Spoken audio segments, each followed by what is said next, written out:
Year 10 and welcome to another English lesson. This week we're focusing on English language, paper 2, which is our non-fiction paper, and we're specifically focusing on an article in light of the Black Lives Matter movement.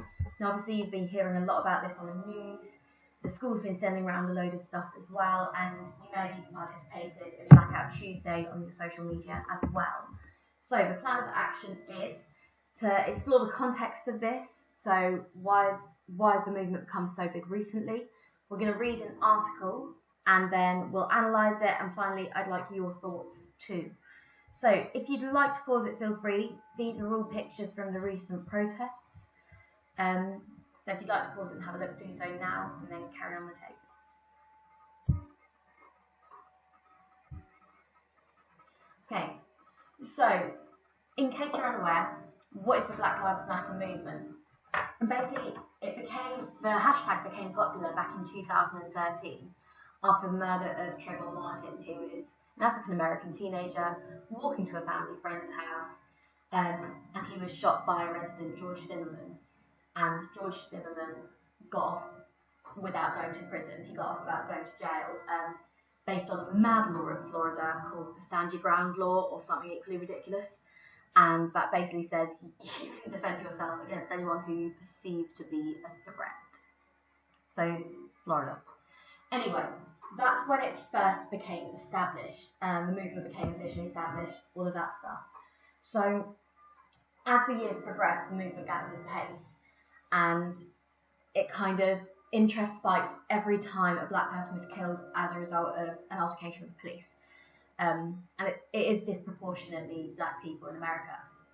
And as you know, recently, the most recent protests have been sparked by the murder of George Floyd, who was, I think he was arrested for using fake money, but when the police arrested him, they used unreasonable force and they knelt on his neck for 9 minutes. And he was heard saying, "I can't breathe," and it was filmed by onlookers who were horrified, obviously. And anyway, he died as a result. And that's what sparked the most recent protests everywhere, really. Sometimes I hear people saying, well, why are we saying Black Lives Matter? All lives matter, surely. And I think that's coming from a place that means to establish equality, but it's kind of missing the point. It's obvious to us that all lives matter. We know that all lives matter, but at the moment,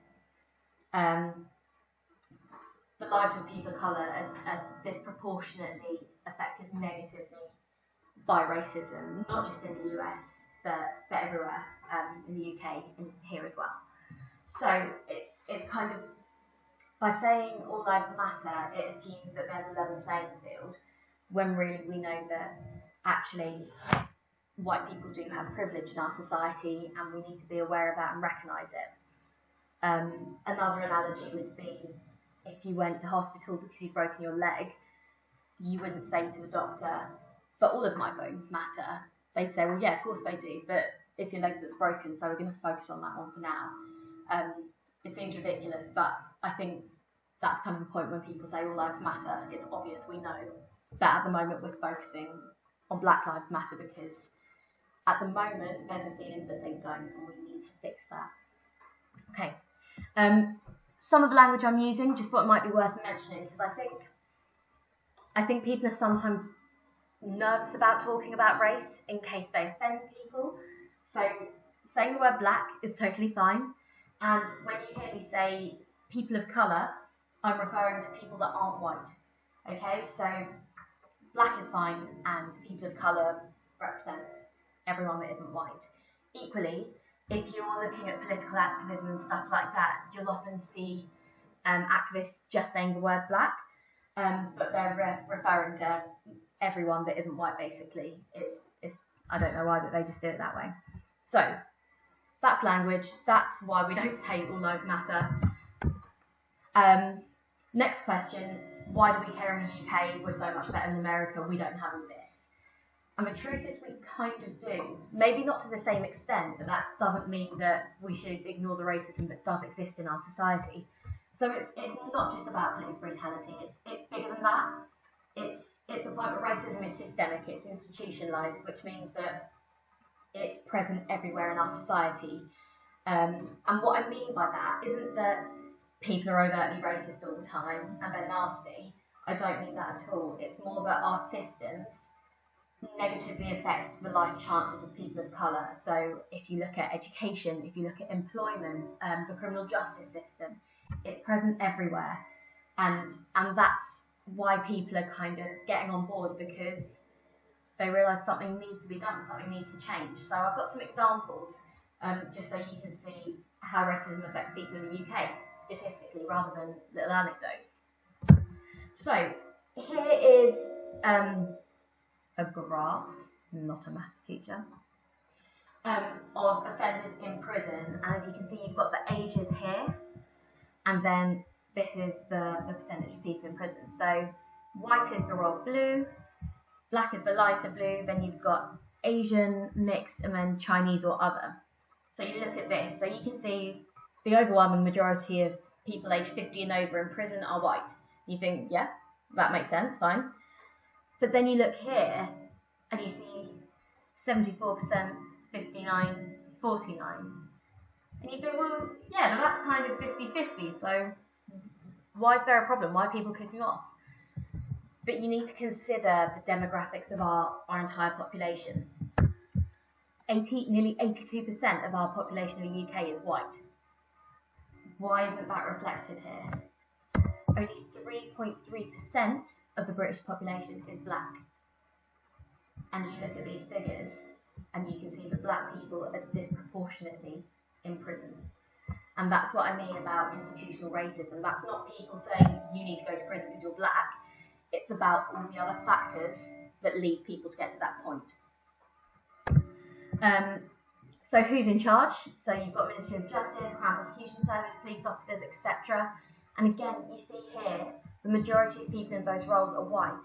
And again, I am not saying these people are racist, but I'm saying there's a problem in our society that means that people of colour are not represented in these systems, in these institutions. Just a few more statistics. I'm not going to read them all out, but just one for school. Black boys are 3 times more likely to get permanently excluded than the rest of the school population. In 2011, so a little bit dated, police were 28 times more likely to stop and search black people than white people. And in these years, nearly 60% of people stopped by London's Metropolitan Police were people of colour. So again, it's that disproportionate discrimination. Here you've got employment gaps. I'm not going to read it all out, so if you'd like to pause it here and have a look, you can. You don't need to write anything down, unless you want to, of course. Okay, so this is the article we're going to focus on, and it's by a woman called Fumi Feto. I think I found it in Vogue, but it was only written about a week ago, so it's really relevant. I've also attached it on Go for Schools and on Teams so that you can access the Word document, but I just thought I'd read it through with you here as well. Please God, not again. That was my first thought. We black people have been mourning and grieving over black bodies being brutalised for so long. The sense of grief is indescribable. As I looked at George Floyd, desperate to breathe, starved of life, I saw an abuse of power that highlighted a deep-rooted racism that deems us unworthy of breath. In George Floyd, I saw my brothers, my father, my sisters, my friends, my family, my community. I saw me. Yet again, it was a stomach-wrenching reminder that we've not begun to touch the sides when it comes to eradicating racism and racial inequality. I'm still struggling to process this.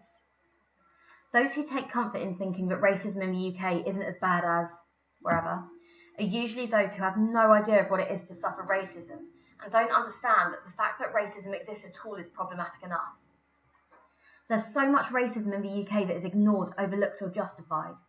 One of the reasons is because a lot of white people don't realise or accept that they're complicit in it. When people consider the term racist, they think of white supremacists. They think of conscious, intentionally, explicitly racist acts. But the fact is, racism manifests itself in so many different ways. We're still in a country where there are many preconceived ideas about people based on their skin colour, ideas that cause black people to be seen as different, as a threat, and deny the opportunities their Caucasian counterparts take for granted. This isn't always something that always leads to the physical loss of life, but let's not be lulled into a false sense of security. Racism is still here. Just because it's different or more nuanced, or not caught on camera like the death of George Floyd or the situation with Amy Cooper, doesn't mean it doesn't exist. Just a sidebar, Amy Cooper was a white woman walking in Central Park, I believe, and she called the police because she felt threatened by an African American man who was doing absolutely nothing wrong. I champion the protesting. It's powerful and it's necessary. The looting, however, I don't condone at all. Unfortunately, a lot of reporting focuses on this aspect, and that saddens me greatly because it overshadows the issues the protest is trying to bring to the world's attention. Essentially, this is the result of days, months, years, decades, and a long history of the trauma of living in a society that has consistently oppressed black people and treated them as inferior, unworthy, and unequal. We have to start by acknowledging that racism is real and it exists. So use your voice and use your platform to affect change.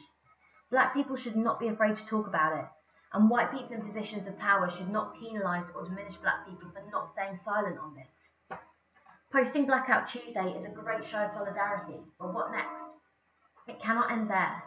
If you say you really want to change, if you really want change, then you have to be invested in truly understanding the seeds of racism and your own biases. Read Bias by Jennifer L. Eberhard. Read White Fragility by Robin DiAngelo. Read Ta-Nehisi Coates. Read Americana by Chimamanda Ngozi Adichie. Educate yourself and then pass it on to your children, your friends, your family, your colleagues. The education system also needs to incorporate Black history into school curriculums. It's not good enough that this is only really explored once a year. Businesses and brands should ask themselves these questions. Who are we hiring? Who are our consultants? Who are our faces? Who are the gatekeepers in our organisation? Who holds the power to enforce change? What does our boardroom look like? Is it a sea of white? Are there any black people with a seat at the table? It's not enough to post a black box. You have to be intentionally, actively anti-racist every single day of your life, so that black people no longer have to deal with racism every single day of their lives. So that's the article. You might want to take a minute to process that, maybe reread it again at your own pace. So either look at it on here or look at the Word document that I've sent you, and then unpause the video once you finish reading it. Okay, so our question is, how does the writer use language to describe her views on racism? And that would be worth 12 marks. It's normally question 3 in English language paper 2. So as a starting point, I would write down between 3 and 5 quotes that are powerful to you. I wouldn't recommend feature spotting, so don't be like, oh, she's used a simile here, so I'll use that one. Only use the ones that you think you could write lots about. How is she describing her views on racism? I've done the opposite of the advice I'm going to give you, but make sure they're not too long. You wouldn't put this into your response because it would just be a massive quote. You'd need to break it up a little bit. So pick your 3 to 5 quotes, write them down, leave space around them. Do that now, pause it, and then come back when you're done. Okay, the next step is our annotations.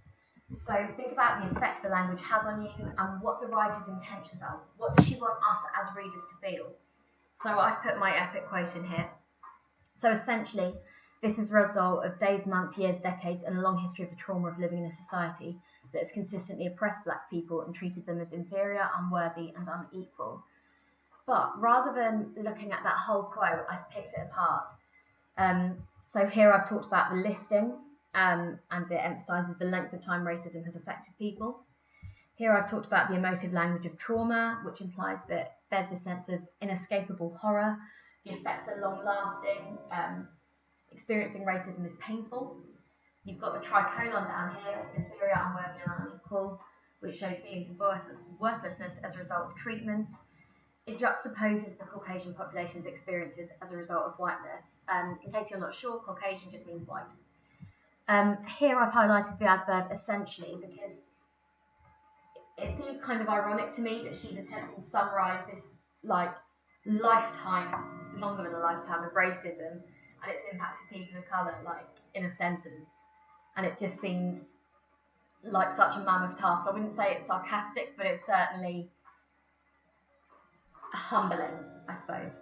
So what I would do is use this example if you'd like, but do the same with the quotations you've picked out. Obviously, if you use this one, totally fine. You can steal my ideas if you want, but make sure you've got lots of ideas coming off them. How could you talk about it in depth? How can you link it to our connotations, how language is affecting us? So do that now, pause it and come back when you're done. Okay, you're going to write this, but I know some of you struggle to get started, so I've done an example paragraph for you. In the highlighted bits are just the quotes from that massive quote I picked out. I haven't shoved it in, I've broken it down into little pieces. So Beto, the author, immediately establishes her viewpoint, which is that racism is ingrained in British society. This stance is explored throughout her article to highlight the systemic inequalities people of colour face. Beto describes how these injustices have been continuing for days, months, years, decades. This listing emphasises the historical oppression faced by people of colour and how entrenched it is in the UK. This is further reinforced by the noun trauma, which suggests that experiences of racism are brutal and horrifying, and that the effects are long-lasting and painful. Due to racism, Beto asserts that people of colour are treated as inferior, unworthy and unequal, which suggests a stark contrast between the Caucasian population, who are by default treated as superior, worthy and equal, merely as a result of their whiteness. The tricolon is also interesting, because Beto has consciously used the words with prefixes in or to imply that people of colour are treated as though they have something lacking, something that doesn't quite fit in with UK society.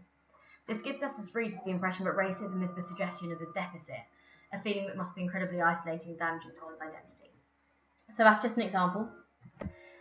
And because I'm a delight, the whole idea of writing this panics you, I've put some sentence starters here. So in this extract, the writer's using racism art, and then some main paragraphs. The writer presents her experiences of racism as whatever. This is demonstrated when she says, this suggests, she might be doing this to highlight. You don't necessarily need an intro and conclusion, these are optional, but if sometimes students like to include them because it helps to formulate their ideas, so up to you. You need to make sure you've included clear topic sentences, embedded quotes, talk about techniques if there are any, if it's relevant, and develop your analysis. Those of you that are challenging yourselves or are feeling particularly confident, I would avoid using these sentence starters. You need to develop your own writing style. But if you do feel like you need a bit of support, do feel free to use these. Absolutely nothing wrong with it. Okay, so you might want to pause it here whilst you write. I'd maybe give yourself 20 minutes to do it. Don't spend ages on it, but give yourself a good 20 minutes and then come back once you've done it, because I've got a few more things I want to tell you. Okay, so final thoughts. Obviously, you're not going to get tested on this stuff in any sort of exam, but we all know that school is about more than just teaching how to pass exams, and this stuff's important. So I'd like you to write down your ideas on the following questions, I suppose. So firstly, what were your initial reactions to the article and the statistics? How did it make you feel to read that information? They're all coming from different places, so we're all going to have different ideas about it. So be honest. Secondly, what's your understanding of the phrase white privilege, and can you think of any examples? Thirdly, what does it mean to be anti-racist? How do you think English as a subject, or just schools in general, can promote an anti-racist culture? Because what we're saying is it's not good enough to just not be racist. We need to be anti-racist, we need to educate ourselves, and we need to call people out if they are being racist, and that's kind of the point of all this. In order to have any sort of change in society, we need to use our voices, we need to use our platforms. So you can write for much or as little as you want for these, but it's really important that you do them. Just one more. Here are my cats again. Please submit your work via assignments. I know loads of you are doing the work and you're just not sending it through to me, but it's a really easy way for me to monitor who's engaging in the work. So please make sure that you are sending it through, and obviously if you're still having trouble with Teams, just pop me an email, absolutely fine. Anyway, look forward to seeing some of you this week at school. Take care. Goodbye.